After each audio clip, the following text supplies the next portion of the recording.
supervisión por parte o una inspección por parte de la Secretaría del Trabajo, pero son generalmente violaciones inmediatas. No, me imagino que aquí la pregunta es más, Jorge, encaminada a lo que tú comentabas, ¿no? Sí, bueno, y completando, dice, bueno, ¿cuál sería una alternativa para los malos tratos en el trabajo? Ya que muchas veces la gente aguanta maltratos por la necesidad del trabajo. Saludos a Gerardo. Gracias, señora Alicia. Me imagino que el programa, ¿verdad, Alicia? Bueno, hace aquí lo que comentabas, ¿no? A veces no es propiamente, la violencia aquí no tiene nada que ver con el acoso sexual como tal, pero aquí estamos hablando de una violencia en el trabajo, o sea, un menosprecio en la persona, en la integridad de la misma, como ser humano, ¿verdad? O incluso decir, bueno, te voy a cambiar, se me ocurre, ¿no? Por decir, en los turnos, que en una empresa que son 3 turnos, pues ahora te voy a cambiar en la noche, ¿no?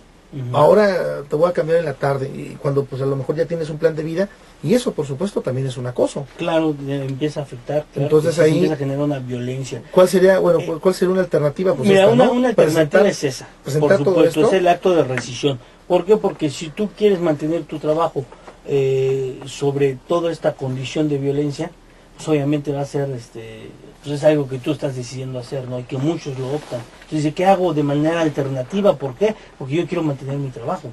Y aquí la verdad es que no, o sea, no tienes por qué permitir esta acción. Y eso implica una sanción al patrón. ¿Y qué es este acto? Ahora, aquí la situación es que pues podría verse en las bitácoras, ¿no? ¿Cómo es posible que una persona se tenga que cambiar 3 veces de turno en menos de un mes?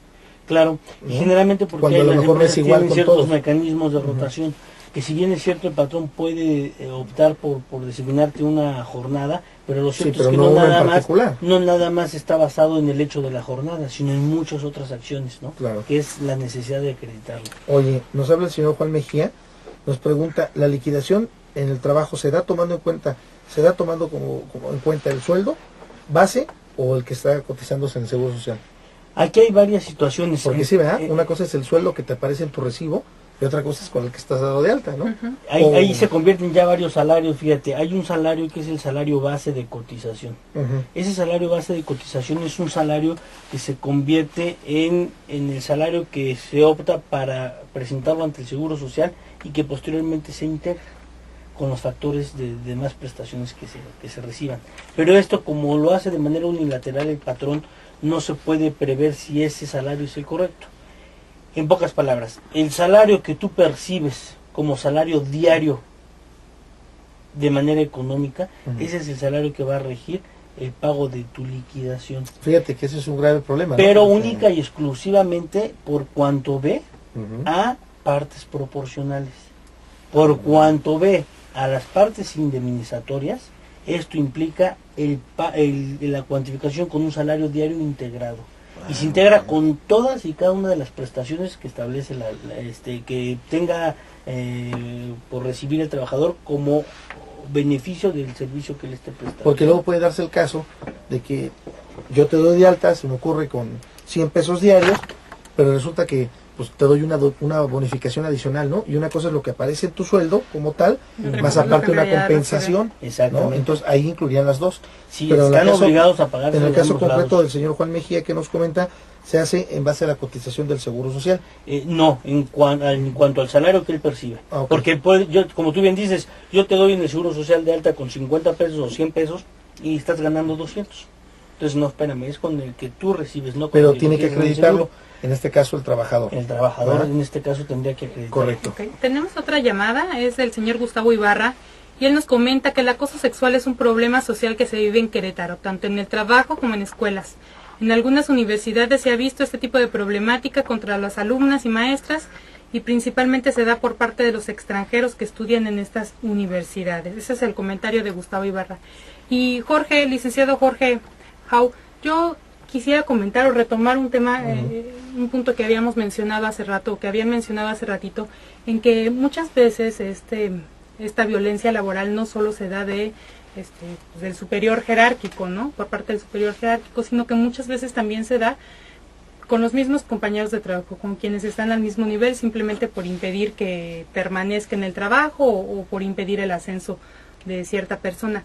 En este caso, cuando son los compañeros de trabajo los que están ejerciendo la violencia dentro del mismo nivel, ¿qué es lo que puede hacer el trabajador? Claro, bueno, aquí es muy importante el hecho de establecer que efectivamente se da, de hecho, un poco más este tipo de violencia que la otra. ¿Por qué? Porque son pugnas internas.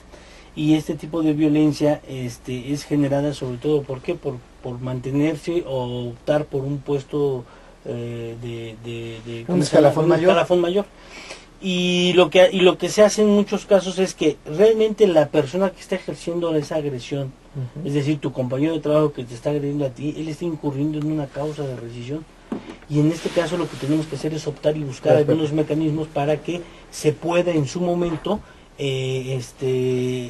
poderle exigir al patrón el acto de rescisión, que en este caso es que el patrón le va a rescindir al trabajador que está generando la violencia, la relación de trabajo, y no va a tener derecho más que al pago de sus partes proporcionales. ¿Por qué? Porque efectivamente está incurriendo en una agresión directa con sus compañeros Entonces de trabajo. hay que ir a quejarse con el patrón. Hay que ir a quejarse. Es necesario, por supuesto, pues igual prever cuáles son los mecanismos y de qué manera vamos a aprobar esto. ¿Por qué? Porque muchas veces llega uno con el patrón y sale contraproducente, ¿no? Y entonces, ¿qué sucede? Pues el patrón dice, pues no me estás probando nada, aquí el lioso eres tú. Entonces hay como que prever, saberlo, tener un poco la delicadeza. Las actas administrativas internas de trabajo.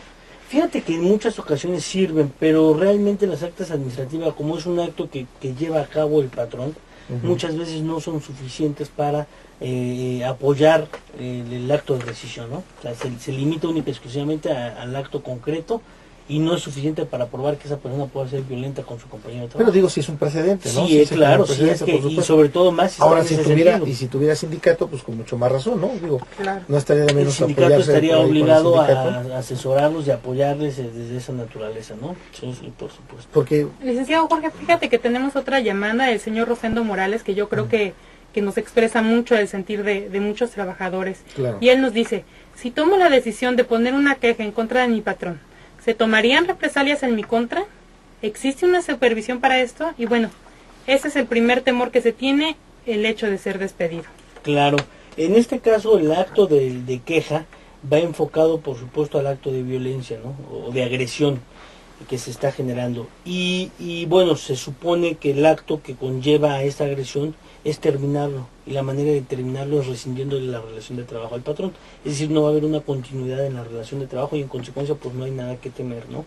Lo cierto es que, bueno, el temor es, si yo voy a acusar de esta agresión o de esta violencia a mi patrón, ¿qué represalias puedo tener, no? Pues absolutamente ninguna, porque esto deriva de un procedimiento en donde se está dando por terminar la relación de trabajo sin responsabilidad para el trabajador, y que sobre todo es con la finalidad de acreditar la procedencia o no de los preceptos o de derechos que se están señalando en la ley.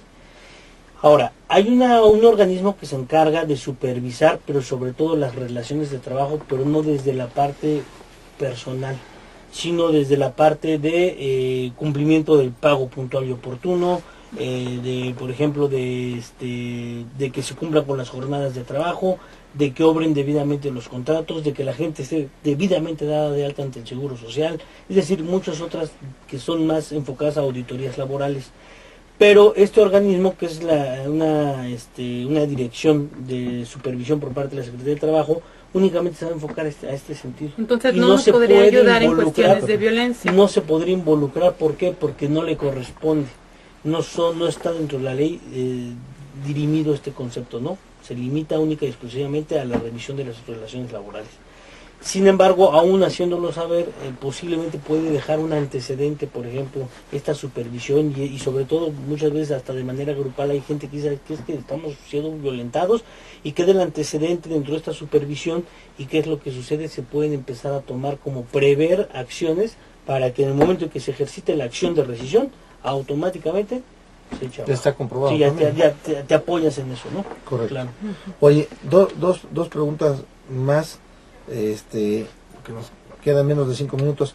Nos hablan aquí a los mensajes de texto, nos manda un mensaje con la terminación de 5141, nos dice de los beneficios que, dice, quiero saber si los beneficios de los que hablan aplican en pago también a las personas que cobren su sueldo por honorarios.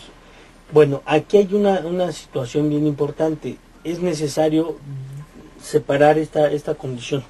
Una relación de carácter mercantil deriva de un acto que conlleva a otro tipo de acciones. Por ejemplo, si tengo un acoso, pues implicará a lo mejor una cuestión de una situación delictiva.